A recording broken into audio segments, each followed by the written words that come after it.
kailan ka nag-start mag-marijuana? Grade 7?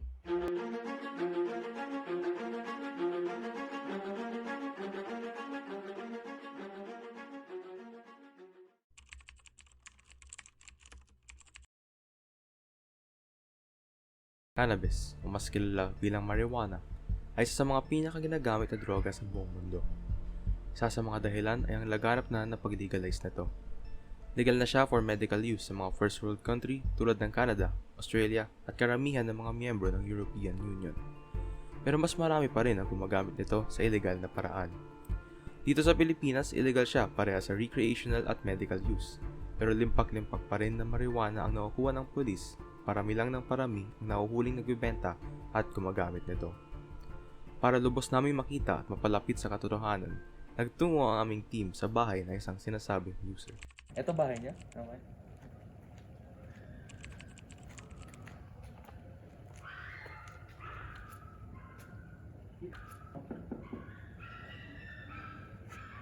Tao po.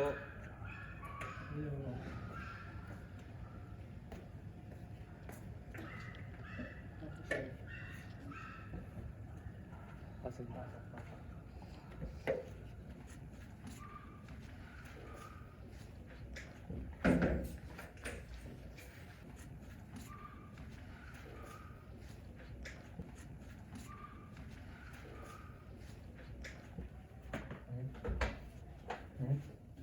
Bilang respeto sa kanyang privacy, tinakpan namin ang kanyang muka at binago ang kanyang boses. So, thank you ulit sa pagpahig sa interview.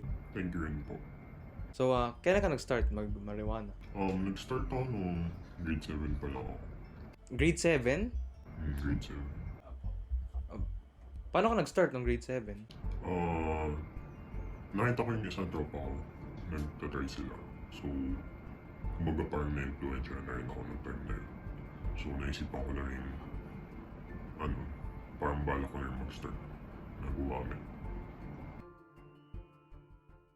Nakakabahala na grade 7 pa lang ay nagsimula na siyang mag-marijuana. Pero hindi ito uncommon na pangyayari sa bansa. Marami nang nahuling kabataan na gumagamit ng marijuana. Kaya't kasama si Alex ay pinuntahan namin at hiningi ang opinyon ng isang principal. May na-interview kami na grade 12. Grade 12 na siya. And user siya ng marijuana. Ngayon, alam ko po na mahirap talaga control yung actions ng students, lalo na po pag outside na ng school. Kayo po as principal, ano po kayong ways na ma-prevent or ma-discourage yung students na mag-try ng marijuana?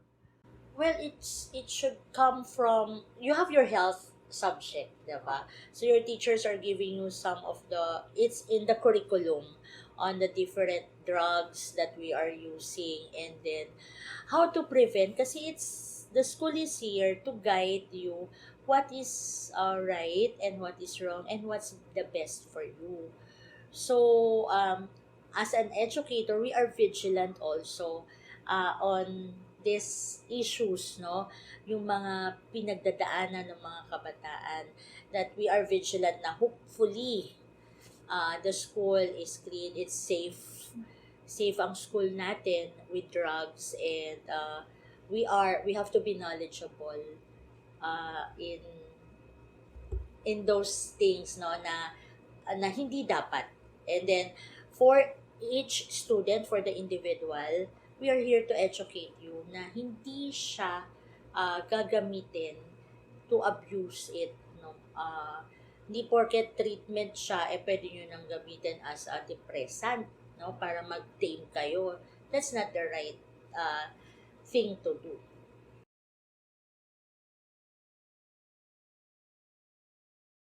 Pero kahit may patnubay at gabay ng eskwelahan, marami pa rin ang gumagamit ng marijuana.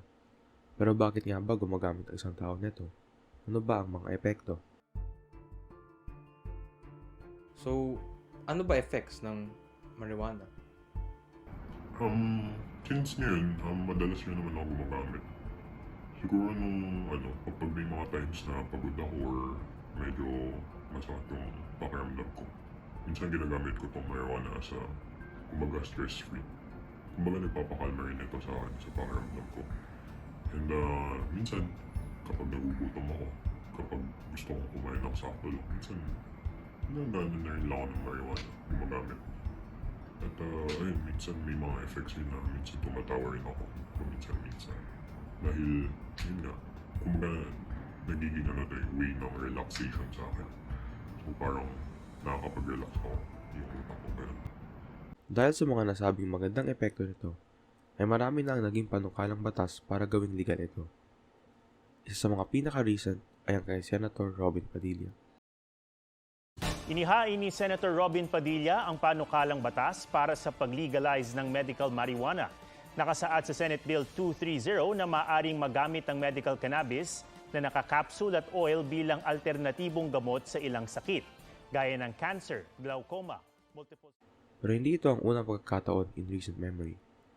Nahain na rin ito ni Isabela Representative Antonio Albano noong 2019. Our guests for this episode, Isabela Representative Antonio Tonipet Albano, author of the Medical Marijuana Bill, Dr. Donabel Trias Cunanan, founding member of the Philippine Cannabis Compassion Society, and Dr. Anthony Leachon, past president of the Philippine College of Physicians. Welcome to On the Record. Good evening. Good evening. Good evening. Congressman, I'd like to start with you. Kasi Yes. nung 17th Congress, this was passed by the House of Representatives. That's Kaya lang true. hindi siya umusad sa Senate. You're refiling it now. Why? Yeah, because of the same reason, and you have the picture here that says it all. She has no voice right now, and she's Wonder Woman Julia. She suffers from epilepsy, and the mother is Dr. Donabel. And we need this kind of medications because to her knowledge and through her experience alone, she will be able to say is that this medicine that is derived from cannabis, hindi lang marijuana because there's different Yeah. types of hemp and others for cannabis, is highly effective in the treatment of seizures, epilepsy. Hindi lang yun.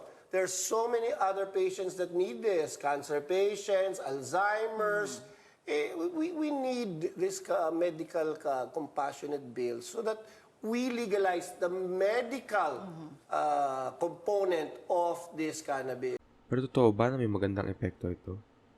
Can you explain, as a doctor, no? Can you explain, ano ba yung mga ganyan na sinasabi? Hindi naman daw addictive yung buong plant or, can you tell us about it? Marijuana kasi as a plant, we need marijuana as a whole plant because as a plant, it has what we call the entourage effect. So you cannot just derive one component from the whole plant because it was actually very, very beneficial as a whole plant.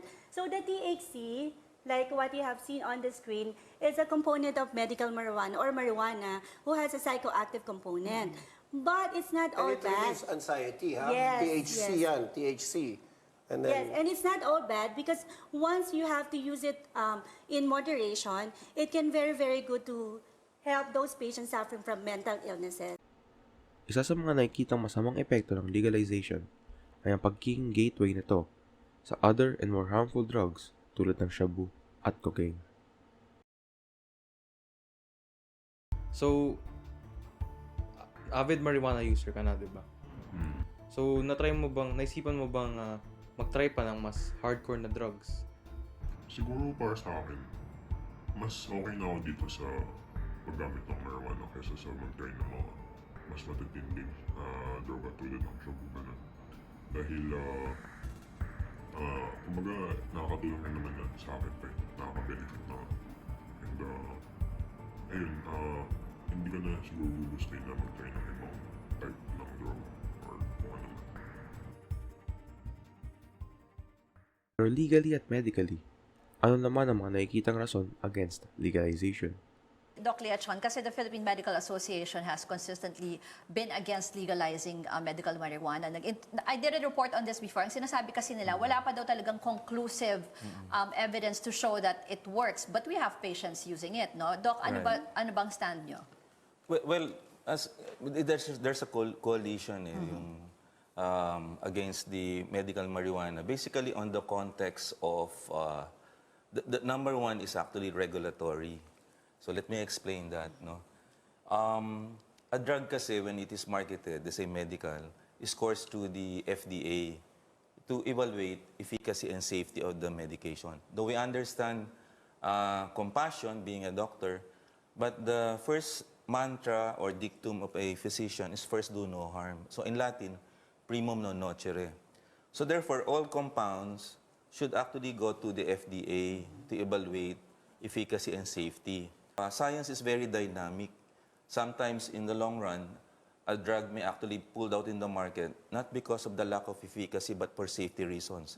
One of the important examples are the following. Vioxx, it was a drug marketed by MSD for arthritis and then found to kill people because of cardiovascular events.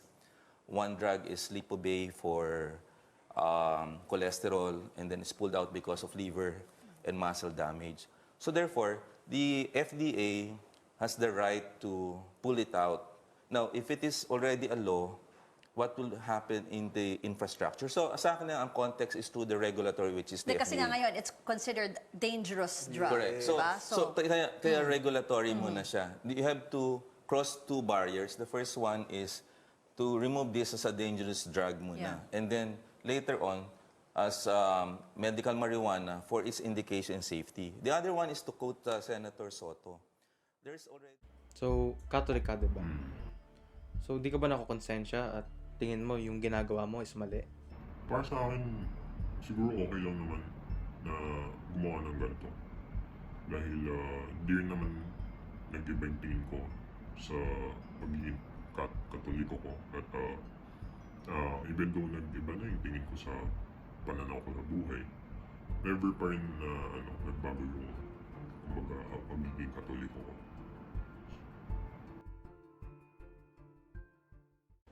Bilang pinakamalaking relihiyon dito sa bansa, ang opinyon ng simbahang Katoliko ay may impluwensya at importante. Kaya't kasama si Zara ay may nakapanayam kami na miyembro ng clergy. Hi sir, so for today we're interviewing you about the legalization of marijuana here in the Philippines. So first question po, as a priest, are you aware of the issue regarding the legalization of marijuana?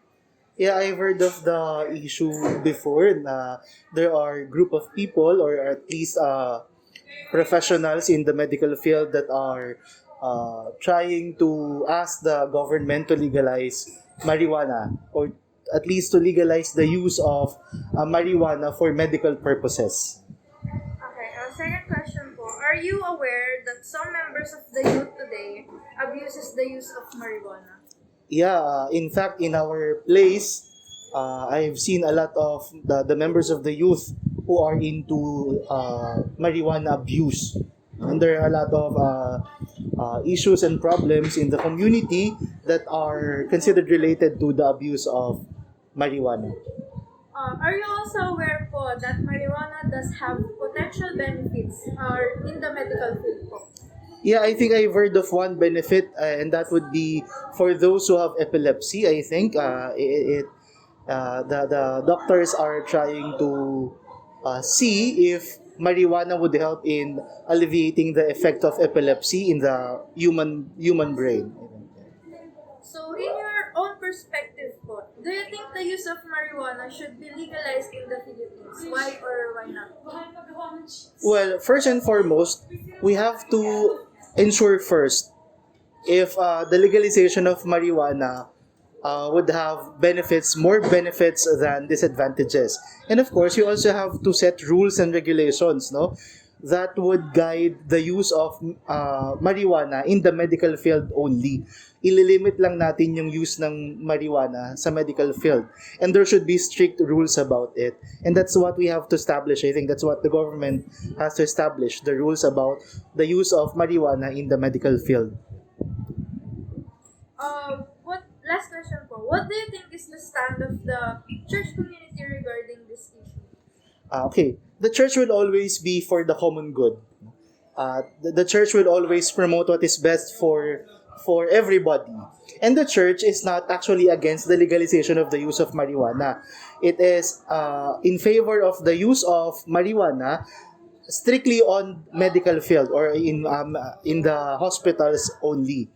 And the church is also encouraging the government to set rules and regulations that would somehow be the guidelines or that would somehow guide the medical practitioners in the use of marijuana. Sir, follow-up question. Yes. As sabi niyo po kanina na sa community niyo po, meron po kayong mga kilalang nag-a-abuse Yes. ng marijuana. Ano po ginagawa ng church in response sa mga youth na nag-a-abuse ng drugs?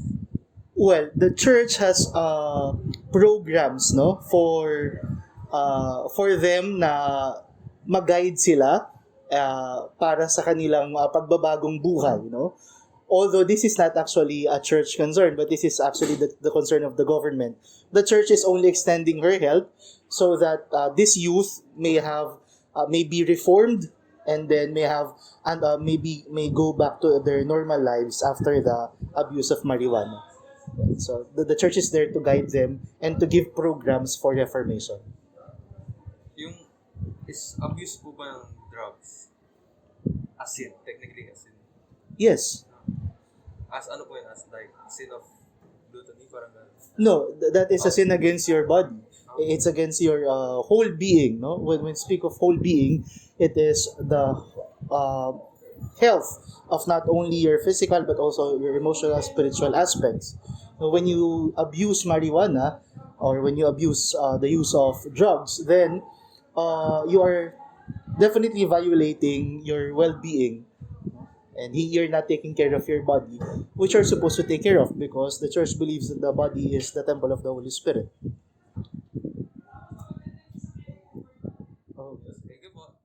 Marami kami nakapanayam.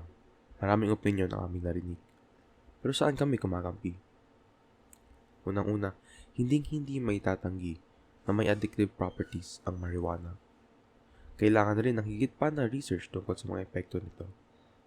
Pero kung ngayon, alam na natin na nakakatulong ito na magpagaan ng pakiramdam ng mga may sakit na kasulukuyang walang ibang gamot, bakit hindi ito gawing legal para sa kanila? Ako si Ian Araulio. Ito ang Ian Araulio Specials.